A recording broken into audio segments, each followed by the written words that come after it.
Hello teachers, this is Gloria, and I'm just going to give you a quick instructional tutorial on how to access the Destiny catalog and look at some of the databases that are available to you. So you're going to put in this URL into a browser, and that will bring you to a home page for all of the schools in the district. So here's a window I've opened up in Firefox. So I'm going to enter the URL follett.sfusd.edu. Follett is who provides our software called Destiny. So once that URL is entered with a double L and double T, you'll see all of the schools in the district.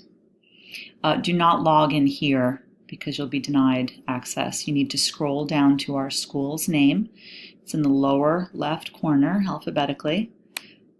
Go ahead and click on our school, and that will bring you to our home page. So our home page has a whole bunch of curated hyperlinks. So up in the top left corner, you see the databases that the district pays for. There's encyclopedias and ebooks and things like that. And then the rest of these are just ones that I've added to our school site's homepage. So feel free to ask me to add hyperlinks to the library's homepage for easy access for your students. I can add anything that you think is suitable. So for Historical Halloween, up here you'll notice we've got biography research links. First grade lesson for astronomy and studying the solar system is down here. There's been interest for students to learn typing skills, so you can find those here. So anything like that you'd like me to put up, please let me know. I'm more than happy to do so. We can search the catalog just as a regular user. This is an online public access catalog, but you can also log in. So I wanted to show you how to do that. Up in the top right corner, it's a login button, login icon. Click that. That will give you a username and password field. Your username will be your last name and first initial, exactly like your district email. So let's use Miss Sonia, Ward S. This is not case sensitive. And your password is just your room number. And then hit login. So that's going to bring you to a page called Destiny Discover. Later on in the year, I'll be showing children how to access this. So this is just one way to browse the catalog. You'll also get to see what was recently added into the catalog if I'm adding new books. For what I wanted to show you today, I wanted to take you to this menu in the upper left corner. Drop that down and just click on the word Destiny, and that will bring you to this page. And you'll see your name up in the upper right-hand corner here.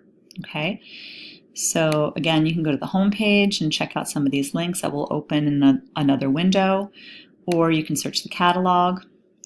A nice way for children to search the catalog if they're younger is by doing a visual search, and they can search from the classroom too if they're coming to library the next day or something like that and they want to ask for a book and they want to know what I have on a certain topic. You can let them check out the library page. Basic search, let's say we're looking for cats. Hit enter, and then you'll get all your search results, 212 books. These are fiction and nonfiction.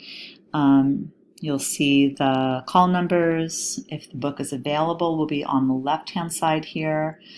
And many of the books were filtered also by their Fountas and Pinnell reading level, which is kind of nice for teachers that are doing running records for assessment, and so kids and the teachers can get a look at that. Okay, and if we go back over here to the left side, you could there's some resource lists that I have up, like inclusion books, new books that come in. I try to create a little list so teachers can see what's new in the library. And if I go back to the home page, there's some databases I'll just talk about real quick. We have an online encyclopedia access the district pays for with Britannica. So that's nice if we are doing Historical Halloween or anything like that. We could search up in biographies. Let's just go to L real quick. And if you're looking for Ada Lovelace, she's been very popular lately. could open that article up, and I wanted to show you that you can look at that at different reading levels. So you can have a simpler reading level at level 1, but you can also, students can also pull up a little more text by increasing the reading level. Okay. There might be some videos in there or images.